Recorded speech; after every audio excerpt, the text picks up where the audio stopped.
SMNI News Channel. Truth that matters.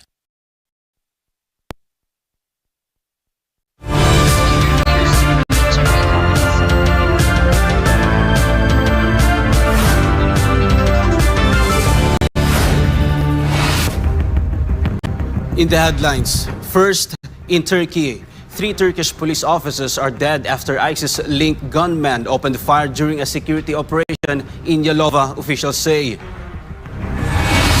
In Moscow, Russia claims Ukraine launched a major drone attack on President Vladimir Putin's state residence, an accusation Kiev flatly denies. From Washington, President Donald Trump says the reported drone strike on Vladimir Putin left him very angry, calling the timing diplomatically sensitive. In Asia, China's military is ramping up combat drills as senior commanders warn against Taiwan independence and foreign interference. In Southeast Asia, Cambodia and Thailand's foreign ministers met Chinese officials in southwestern China after a 72-hour ceasefire along their disputed border. Displaced residents in Cambodia are beginning to return home. In the Philippines, a former congressman is outlining the implications of the release of the Cabral files by Batangas Congressman Leandro Leviste. And in showbiz, a Bangkok court has sentenced former Miss Universe CEO Ann Jakra Tutatep to 2 years in prison without suspension over fraud tied to a multi-billion baht bond deal. I'm Almar Forsuelo. Newsline World starts now.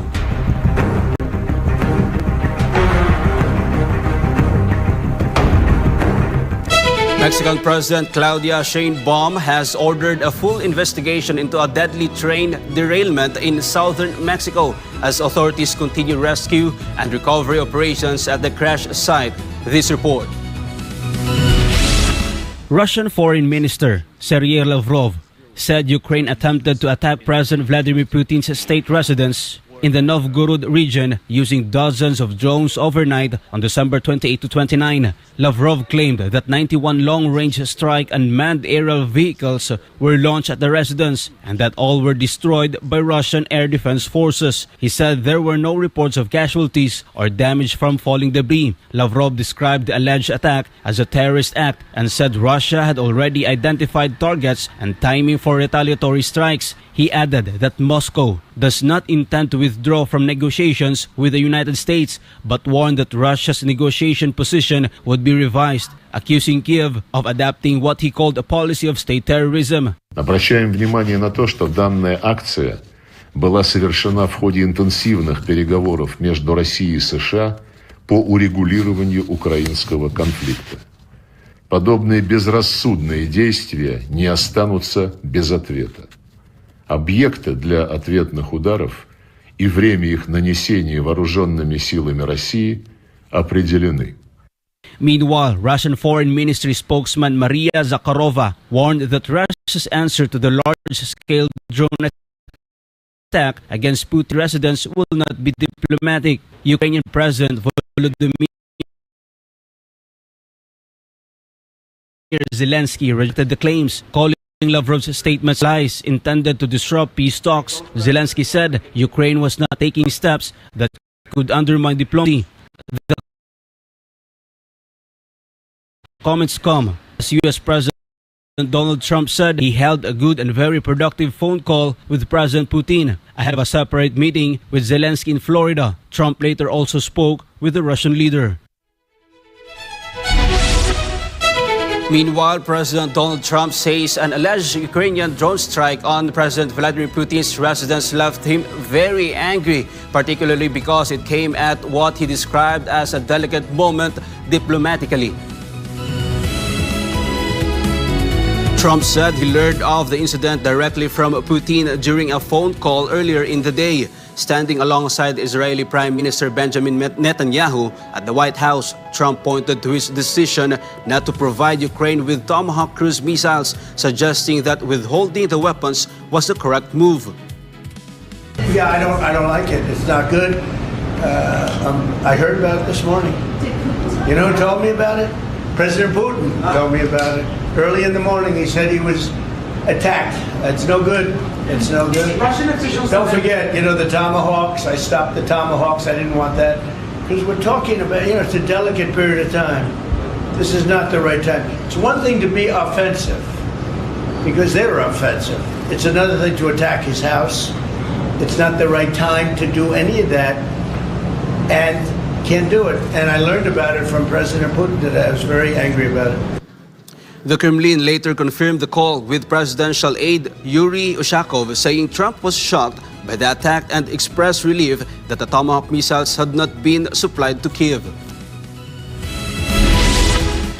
The Cabral Files has renewed questions about how the 2025 national budget was crafted and who truly benefited from it. A former congressman explained the implications of its release by Batangas Congressman Leandro Leviste. MJ Mondijar reports. Ang ibig sabihin ng sinasabi ni Congressman Leviste, talagang gumaling na ng gusto ang korupsyon na ginagawa. Na simula pa lang, doon pa lang sa pagbibigay ng budget ng Pangulo, nakapasok na lahat ang mga sinasabing pork barrel. This is how former Congressman Mike Defensor interprets the release of the Cabral Files by Batangas 1st District Representative Leandro Leviste. The Cabral Files are a collection of papers, records, and information detailing alleged irregularities in the national budget, including pork barrel-style allocations and DPWH-related projects. Leviste obtained these documents from the late former DPWH Yusek Maria Catalina Cabral, who previously served as Undersecretary for Planning and Public-Private Partnership. According to former Quezon City Representative Mike Defensor, the released documents reveal billions of pesos allocated to congressmen's projects. However, many of these projects are not part of the national government's priority programs. So you are talking already of almost 500 to 600 billion going to congressional districts, and not because hindi ito dahil kailangan ng proyekto, pero ito'y kung anong tingin o paniniwala ng isang congressman. To illustrate, Defensor then compared the 2025 national budget to a house in need of repair. Instead of prioritizing the damaged and hazardous parts, everyone simply fixed their own rooms independently. Meron ho tayong bahay, magkakasama tayo sa isang bahay. Ang ginawa ng mga nakatira doon sa bahay, imbis na tingnan ko ano yung kailangan bang ayusin ang bubong, kailangan bang ayusin ang kuryente, kailangan bang ayusin yung sahig.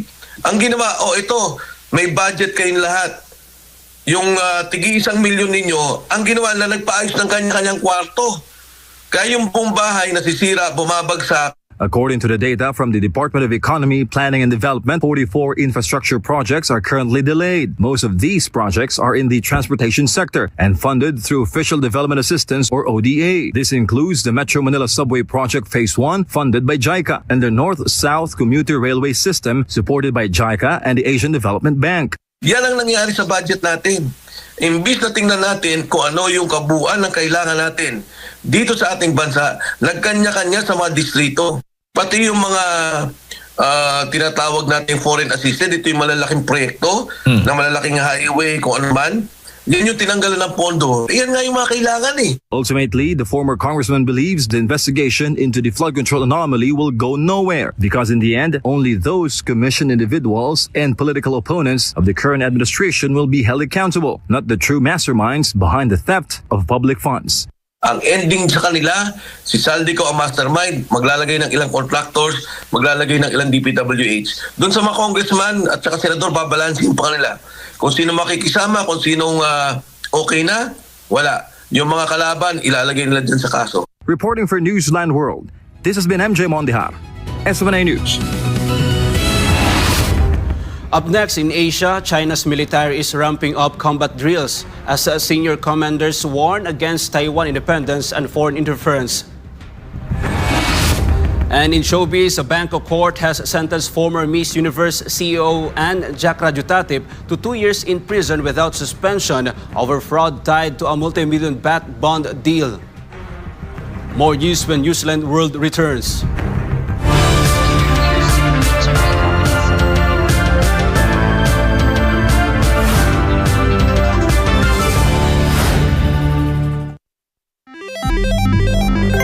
Isang pindot lang, pwede kang maka-jackpot. Mukhang masaya at easy money lang. Sa murang halaga, pwede ka na tumaya sa online gambling at e-casino apps. Mayroong sabong, slot machines, mahjong, poker at iba pa. Kailangan mo lang ng smartphone, e-wallet at internet. Pero ang aliw na ito unti-unting nagiging bitag para sa mga Pilipino, lalo na kung ang paborito mong artista o influencer ang mukha ng app. Mas madaling makaengganyo, diba? Parang safe naman kasi may kilalang mukha. Pero sa likod ng ngiti, sugal pa rin ang itinutulak. At syempre, mas madali ring itago ang pagkalulong sa bisyong ito. Walang pisikal na kasino o pasugalan, walang kaharap, walang accountability, kaya't mas lumalala ang adiksyon. Dagdag pa rito, maraming online gambling apps at walang regulasyon. Sa likod ng mga makukulay na interface at papremyo, nakatago ang problemang bumabalot ngayon sa bansa. Ang pagkalulong ng maraming Pilipino sa online gambling. Pwede maglaro kahit saan, kahit kailan, kahit sino, bata man o matanda, pwedeng malulong. Ayon sa mga eksperto, ang pagkakalulong sa online gambling ay nagdudulot ng matinding stress at anxiety, pagkakabaon sa utang, pagkawasak ng pamilya, pagkawala ng tiwala sa sarili. At tulad ng ibang bisyo, may mga senyales ito tulad ng hindi makapagpigil kahit walang pera, palihim na tumataya, pagpapabaya sa trabaho, pamilya o sarili. Sa bawat taya, may mga taong tunay na kumikita, mga malalaking negosyante at investors na negosyo ang bisyo ng masa. Para sa kanila, perang pumapasok lang ito, pero para sa ordinaryong Pilipino, kabuhayan at relasyon ang nauubos. At ang masakit, tila matagal itong nahayaan. Hindi ito naging prioridad ng mga nakaupo sa taas hanggang sa sobrang lumala at halos naapektuhan na ang buong komunidad. Ngayon, sa dami ng nalulung at sa laki ng pinsalang naidulot, sa kapalalong umugong ang mga panukalang batas para higpitan ng online gambling, gaya ng pagbabawal sa paggamit ng e-wallets para tumaya,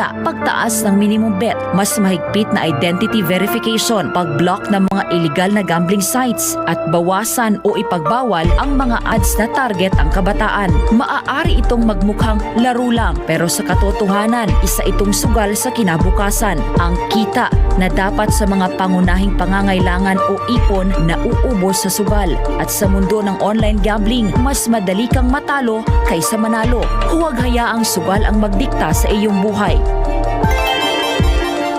Isang paalala mula sa SMNI. Madalas ka bang napapasobra sa pag-scroll sa phone mo kahit puro masasamang balita ang nakikita mo? Isipin mo ito. Nakahiga ka na sa kama, nagche-check lang ng phone bago matulog. Tapos, hindi mo na malayan, ilang oras ka na palang nagbabasa at nanonood ng mga balita tungkol sa digmaan, sakuna, politika, at lahat ng masasamang nangyayari sa mundo. Nakakaramdam ka na ng kaba at pagod, pero tuloy mo pa rin ang scroll mo. Ang tawag dyan ay doom scrolling. Ito ang habit ng paulit-ulit na pagtingin sa mga negatibo o nakaka-depress na content tulad ng digmaan, krimen o problema sa mundo. Nakaka-stress pero hindi mo pa rin mapigilan. Ayon sa isang pag-aaral ng Texas Tech University, ang sobrang konsumo ng masasamang balita ay nauugnay sa pagtaas ng stress, anxiety at pisikal na sintomas gaya ng pagkapagod at sakit ng ulo. Ayon naman sa Harvard Health, ang doom scrolling ay nagpapataas ng fight or flight hormones tulad ng cortisol at adrenaline na nakakapagpabigat ng isip at katawan. Nakakaapekto ito sa iyong mood, tulog at maging sa mental at physical health mo.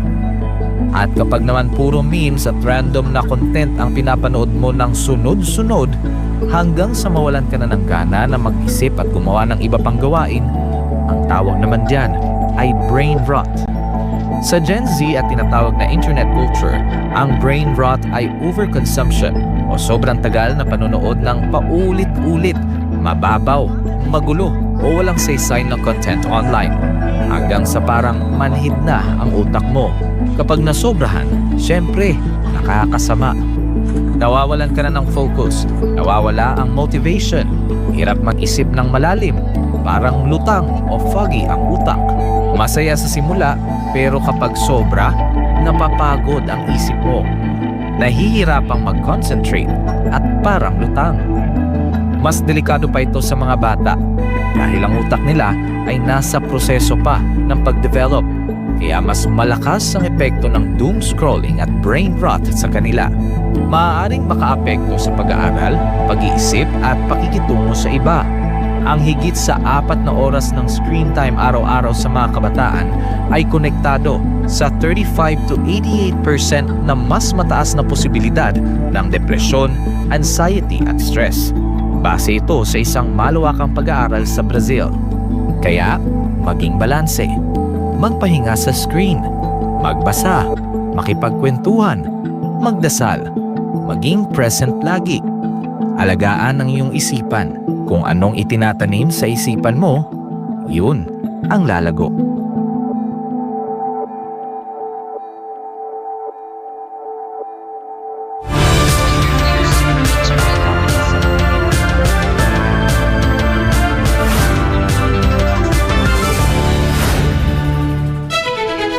North Korean leader Kim Jong-un has overseen a missile readiness test in the Yellow Sea, expressing strong satisfaction with the results as Pyongyang steps up its military drills amid heightened regional tensions. North Korea's state media reported that Kim personally observed the test launch, during which missiles were assessed for combat readiness and operationally reliability. Kim was for combat readiness quoted as saying he was greatly satisfied with the performance of the weapons system. According to the report, Kim emphasized the importance of maintaining constant readiness of strategic weapons, warning that the military must be prepared to respond immediately to any perceived threat. North Korea, however, insists the exercises are defensive in nature and necessary to safeguard national sovereignty. China's People's Liberation Army has ramped up military drills and combat exercises as senior officers issued strong warnings against Taiwan independence and foreign interference. Let's hear the updates from Carlo de la Peña. China's People's Liberation Army showcased its combat readiness during a series of military drills, with senior officers vowing to defend national sovereignty and counter any perceived threats to regional security. Chinese state media shows combat aircraft taking off, missile launchers on the move, and rocket force troops conducting simulated strike exercises across multiple locations. A PLA Navy officer aboard the destroyer Taiwan said frontline commanders are fully confident in their ability to safeguard regional stability, protect China's national interests, and defend territorial integrity against what he described as sabotage, provocation, and external interference. 作为一线之战员，面对一切破坏和挑衅，面对任何侵权和搅局，我们都有信心、有能力维护区域的安全和稳定，维护国家的主权和权益，维护祖国的领土完整。 Rocket Force officials echoed the warning, stating that their units remain on constant combat readiness and are prepared to act immediately if ordered by the commander-in-chief. An officer said the force is ready to counter attempts by Taiwan independent supporters and foreign powers to interfere. 火箭军官兵全时待战，随时能战，战之必胜。只要统帅一声令下，我们坚决挫败台独分裂势力和外部干涉图谋。 Meanwhile, soldiers from the PLA Eastern Theater Command emphasized that the reunification of Taiwan remains a core mission, describing it as a sacred duty shared by all service members. They said troops are fully prepared, determined, and capable of defeating separatist forces and defending China's sovereignty. 收复宝岛台湾是我们每一名军人的神圣使命，更是全体将士的共同心愿。我们已经做好了真打实打的 充分准备，有坚定的决心、强大的能力，坚决消灭一切台独分裂势力，坚决捍卫国家主权和领土完整。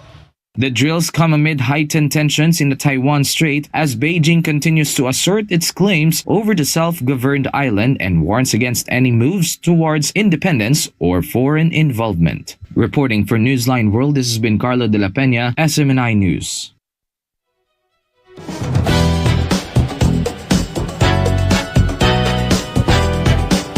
Adore has terminated its exclusive contract with New Jeans member Danielle, raising more questions about her future in the K-pop industry.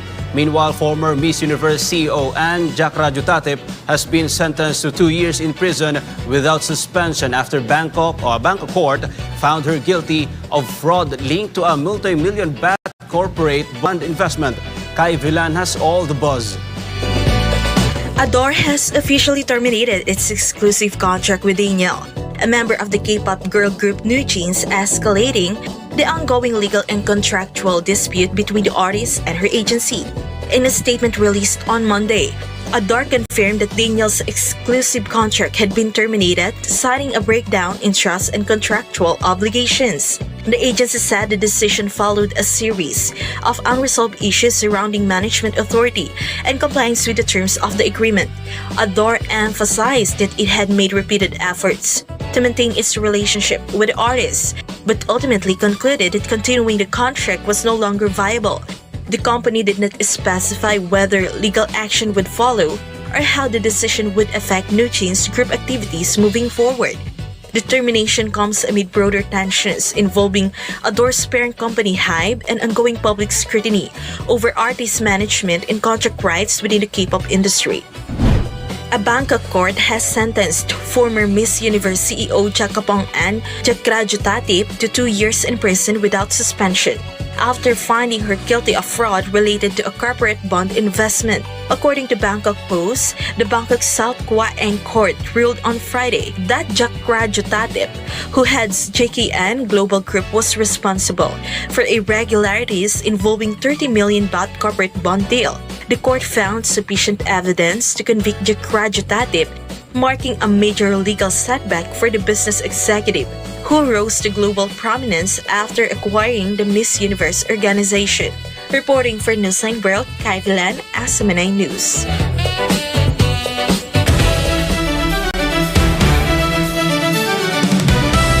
And for our sports update, Kawhi Leonard exploded for a career-high 55 points to match the franchise record and lead the Los Angeles Clippers to a triumph over the Detroit Pistons.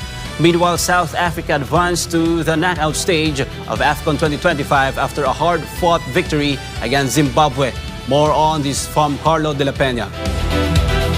Los Angeles relied on experience as they started 4 players aged 34 and above, including James Harden, Nicolas Batum, and Brook Lopez, making them the first team since 2016 to field such a lineup. Leonard looked unstoppable, dropping 26 points in the third quarter alone and finishing with 11 rebounds, 5 steals, and 3 blocks, while also hitting 5 threes. Harden backed him up with 28 points, coming just weeks after he set the same 55-point mark against Charlotte last November. The win also marked the Clippers' 3rd straight at home after a difficult stretch of losses in their own arena. Detroit's Cade Cunningham scored all 27 of his points in the second half, while Jalen Duren added 18, but the Pistons failed to stop Los Angeles' momentum as they dropped back-to-back games for only the second time this season. Meanwhile, South Africa struck first through a deflected effort from Tshepang Moremi before Zimbabwe responded with a superb solo goal from Tawanda Maswanise. Lyle Foster restored Bafana's lead early in the second half, capitalizing on hesitation inside the box to record his second goal of the tournament. Zimbabwe forced an equalizer through an unfortunate own goal involving Ronwen Williams and Aubrey Modiba, but South Africa regained control when Oswin Apolis confidently converted a late penalty following a VAR-reviewed handball by Marvelous Nakamba. The win lifts South Africa to 6 points as they await the Group F runners-up Ivory Coast, Cameroon, and Mozambique in the round of 16. Zimbabwe, meanwhile, exited the competition after finishing winless in the group stage for the 6th consecutive AFCON appearance. Reporting for Newsline World, this has been Carlo de la Peña bringing you the latest sports news.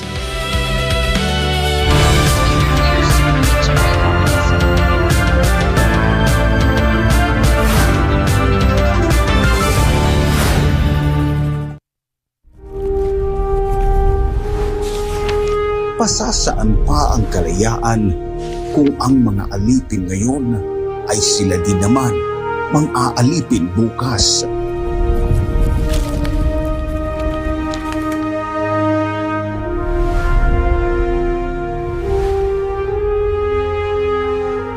Ibigin mo ang iyong bayan ng sunod kay Bathala, sa iyong kapurihan at higit sa lahat sa iyong sarili.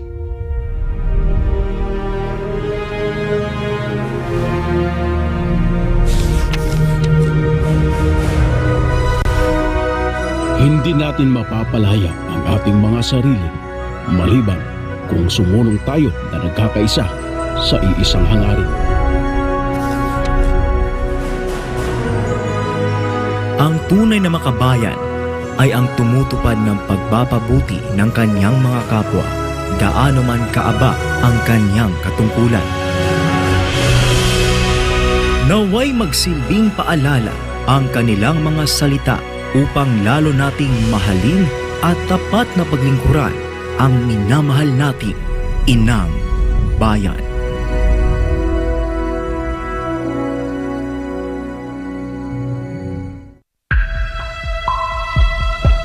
Sa kabila ng mga mas modernong kaalaman at teknolohiya, nananatiling matindi ang banta ng HIV sa Pilipinas. Pero gaano nga ba kalala ang sitwasyon? Ang HIV o Human Immunodeficiency Virus ay isang sakit na sumisira sa immune system ng katawan. Ngunit tandaan, hindi ito nakukuha sa simpleng pakikisalamuha. Hindi mo agad mararamdaman, pero unti-unti nitong pinapahina ang katawan. At kapag hindi naagapan, humahantong ito sa AIDS, ang huling yugto na impeksyon, kung saan halos wala ng panlaban ng katawan laban sa sakit. Patuloy na dumadami ang kaso ng sakit na ito sa Pilipinas. Isang nakababahalang pagtaas. Umabot na sa 500% ang itinaas ng HIV cases sa mga kabataang edad 15 hanggang 25. Ayon mismo sa Department of Health, 56 na bagong kaso ang naitatala kada araw sa bansa mula Enero hanggang Marso 2025. At ang pinakamatinding apektado, ang kalalakihan at kabataang Pilipino. Dahil dito, ang Pilipinas na ngayon ang may pinakamataas na bilang ng bagong kaso ng HIV sa buong Western Pacific region. Isang indikasyon ng lumulubhang sitwasyon. Kaya nananawagan ng Department of Health gawing opisyal at urgent ang laban sa HIV sa pamamagitan ng isang Public Health Emergency Declaration. Kalalakihan ng pangunahing apektado. 95% ng bagong kaso ay lalaki. Mahigit 1/4 ay kabataang nasa edad 15 hanggang 24. Habang wala pang deklarasyon, patuloy ang DOH sa mga sumusunod na hakbang: HIV testing, libreng gamot, self-test kits, at pakikipagtulungan sa DepEd para sa edukasyon sa mga paaralan. Isinulong rin ng DOH ang online patient appointment system para sa HIV patients. Layunin nitong gawing mas madali at mas personal ang pag-access sa libreng gamutan at konsultasyon. Ayon sa schedule ng pasyente, ang HIV ay hindi tulad ng flu. Hindi ito basta naipapasa sa hangin. Ito ay naipapasa sa pamamagitan ng personal na desisyon. Kailangan din nating pagtuunan ng pansin ang ugali, disiplina, at personal na responsibilidad. Isang paalala mula sa SMNI.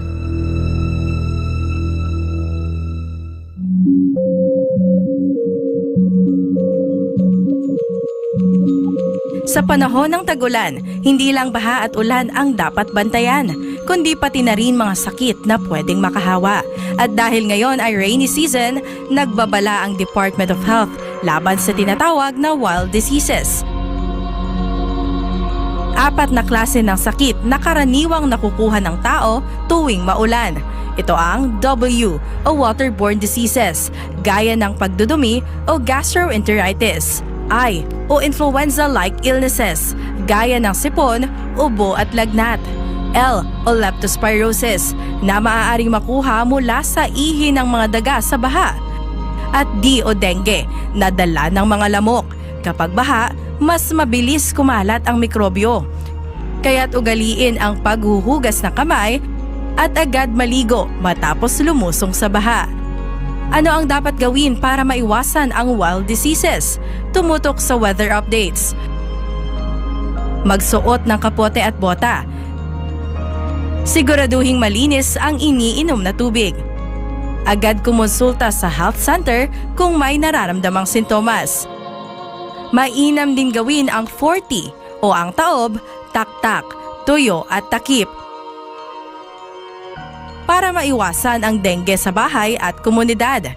Maglinis, magmasid, mag-ingat. labanan ang wild diseases ngayong tag-ulan. Ang paalalang ito ay hatid sa inyo ng SMNI.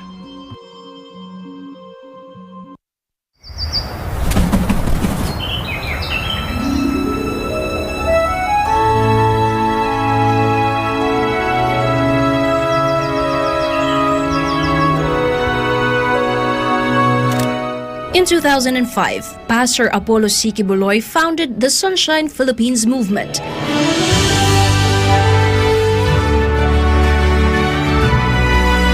A mission rooted in love for nature and nation. It began as an environmental and humanitarian initiative to reforest Mount Apo, once barren, now a thriving and beautiful place. Through his initiative, thousands of trees have been planted across the Philippines, bringing life and hope to communities. His advocacy, One Tree, One Nation, is also a movement that calls for unity in preserving the environment. Because every tree planted is a step towards unity, healing, and a greater future.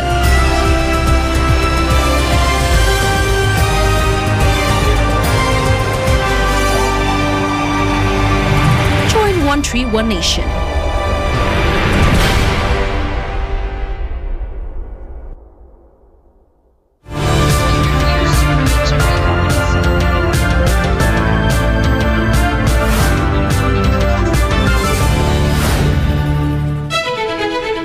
Mourners gathered at a memorial space in Seoul to honor victims of the Muan tragedy as calls grow for accountability and improved safety measures following the deadly incident. Kai Villan tells us more. Seoul residents gathered on Sunday to pay tribute to the victims of the Jeju Air tragedy on its first anniversary as families and supporters renewed calls for accountability and stronger safety measures. One visitor, Jang Soldi, said she came to the memorial because she was unable to travel to Muan in person, adding that the tragedy affected people close to her.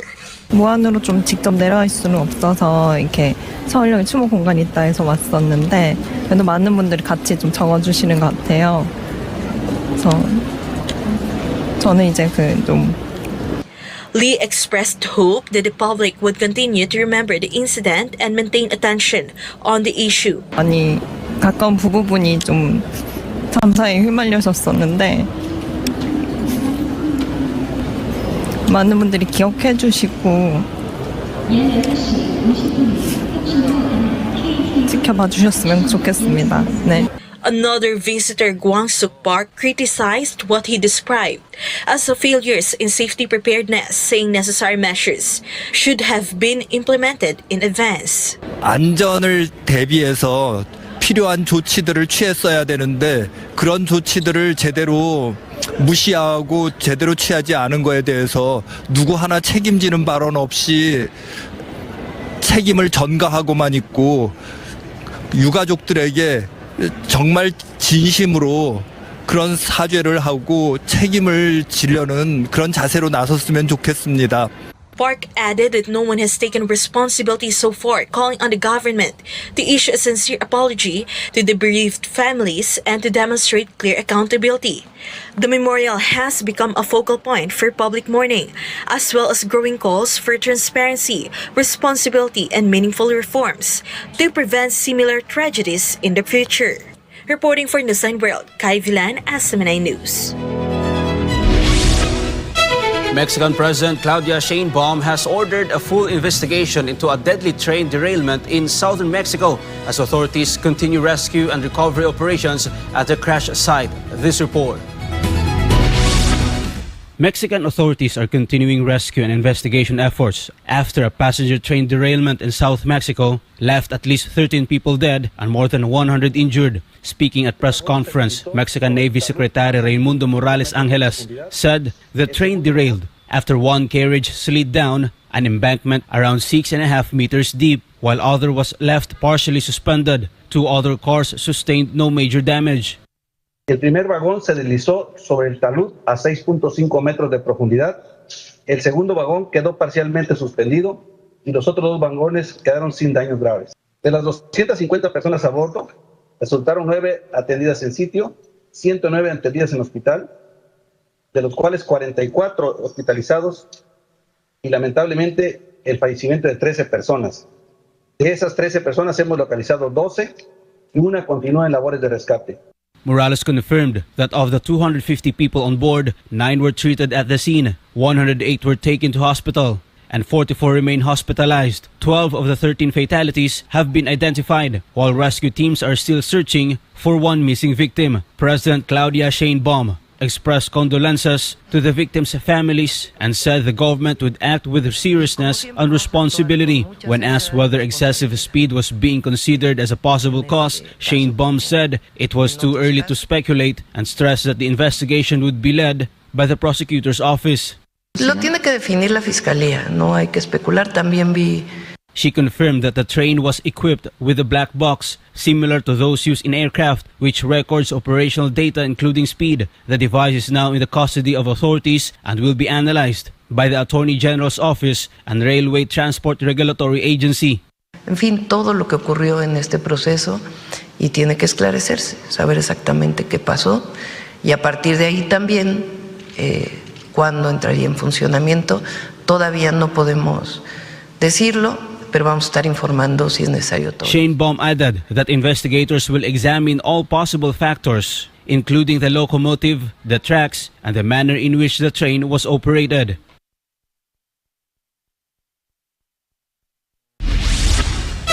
Three Turkish police officers were killed after a gunman affiliated with ISIS opened fire during a security operation in the northwestern province of Yalova, according to its interim minister.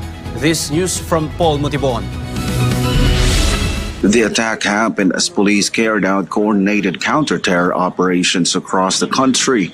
Authorities say raids were launched simultaneously at 108 locations in 15 provinces. One of those operations targeted a residence in Yalova shortly after 2 in the morning. Şiddeti meşrulaştırmaya çalışan, milletimizin huzurunu ve kamu düzenine hedef alan terör yapılanmalarına karşı mücadelemiz dün olduğu gibi bugün de kararlılıkla sürmektedir. Yerlikaya says the suspects opened fire as officers approached the location. 3 police officers were killed in the exchange. 8 other officers and 1 neighborhood guard were wounded. Security forces later killed 6 suspected attackers. Authorities say all were Turkish nationals. Women and children inside the house were safely evacuated before the operation continued. The Interior Minister also said arrests have intensified nationwide.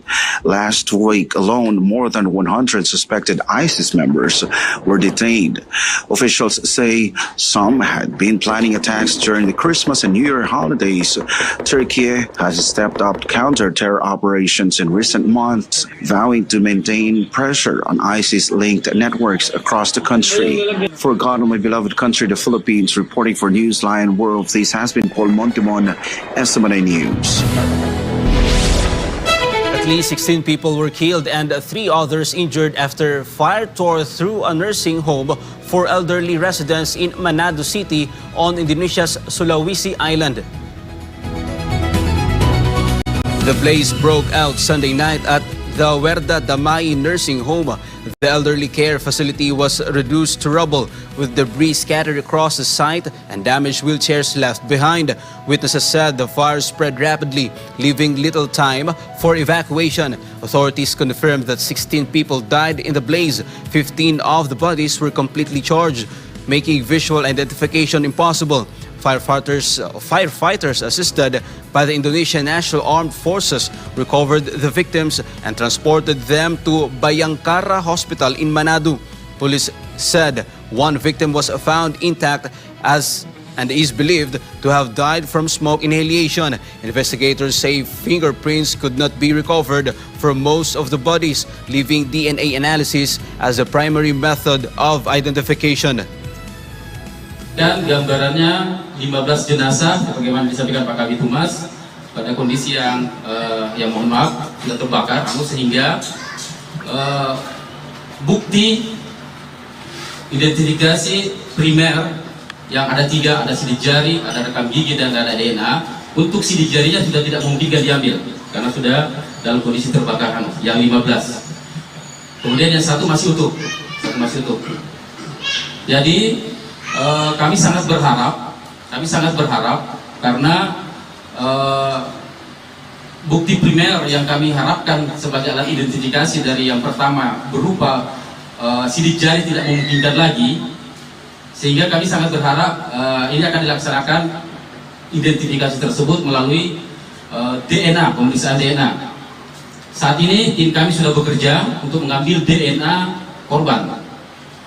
DNA ini akan kami bandingkan dengan DNA yang kami sampaikan tadi dari keluarga, dari orang tua, dari anak, dari saudara. Jadi kami sangat berharap ini bisa segera diketahui masyarakat, sehingga yang merasa keluarganya menjadi korban bisa menghubungi kami untuk kami mengambil sampel DNA. Authorities have launched an investigation into the incident, with early reports suggesting the fire may have started in the kitchen. Foreign ministers from Cambodia and Thailand met their Chinese counterparts in southwestern China on Monday, following a 72-hour ceasefire agreement after deadly clashes along their disputed border. Meanwhile, displaced residents in Cambodian province began returning home. More on this from Jane Cudnita. Cambodian Deputy Foreign Minister Prak Songhon and Thai Foreign Minister Sihasak Phuangket Kyo met with Chinese Foreign Minister Wang Yi in the city of Yuxi, near the contested frontier. The three officials shook hands after the trilateral talks. The meeting came after Bangkok and Phnom Penh agreed to a 72-hour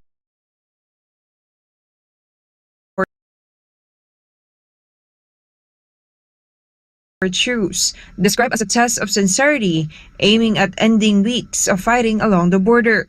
The clashes killed more than 100 people and forced hundreds of thousands to evacuate on both sides.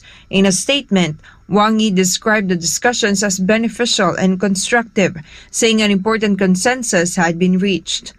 A joint communique cited by Chinese media said both sides agreed to rebuild political trust, reverse deteriorating relations, and safeguard regional peace. However, Thailand has accused Cambodia of violating the ceasefire. The Royal Thai Army said Cambodia breached the agreement by launching more than 250 unmanned aerial vehicles into Thai territory. The initial 72-hour ceasefire is set to expire on Tuesday at 12 o'clock local time. Meanwhile, in Udar-Menchay province in Cambodia, families boarded tractor trailers with their belongings as they left displacement camps, uncertain whether their homes survive weeks of shelling. សម្ដេចគាត់ទៅសេក្នុង channel របស់គាត់អានដោយទាំងអស់បងនិយាយថាมันឈប់បាញ់ហើយនឹងគាត់ទៅសេអាចឲ្យជនភៀសសាក់ត្រឡប់វិលទៅផ្ទះវិញបានទេណា Some returnees said financial pressure forced them to leave the camps despite lingering security concerns. Local authorities say dozens of homes had been damaged, with several completely destroyed, and some residents returned to find their homes uninhabitable.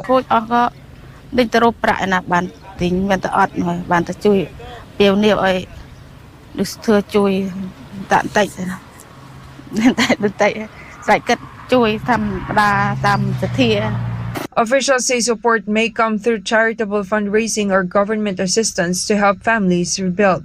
Clashes along the Thailand-Cambodia border have displaced nearly 1 million people since fighting resumed in December.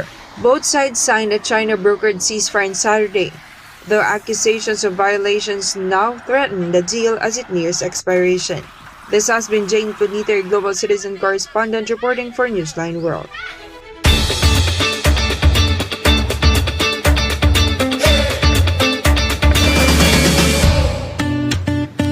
Tourists in China are lining up for a gravity-defying photo experience that lets them pose like mythical celestial being, though many admit the wire-suspended attraction is as nerve-wracking as it is visually stunning.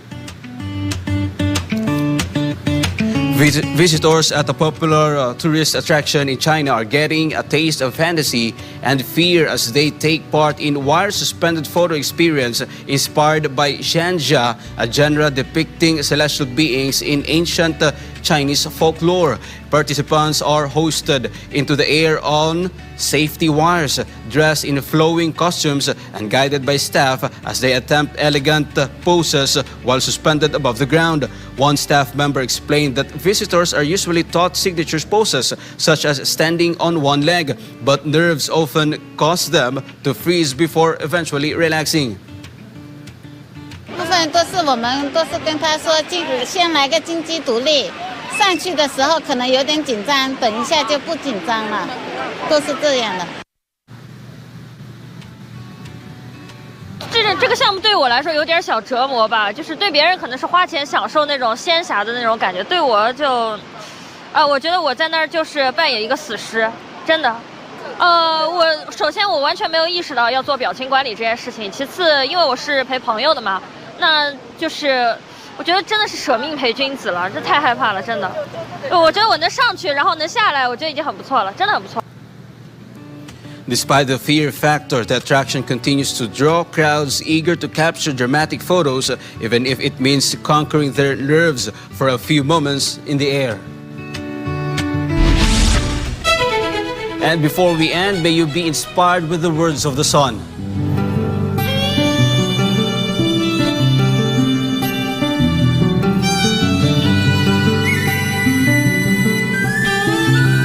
Guard your mind, soul, and heart that they will remain upright in the sight of God.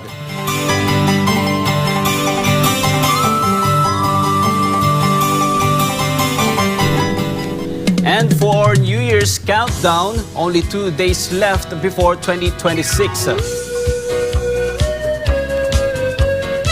And that's all for this edition of Newsline World for God and my beloved country, the Philippines. I'm Almar Forzuelo. Thank you for watching. Goodbye.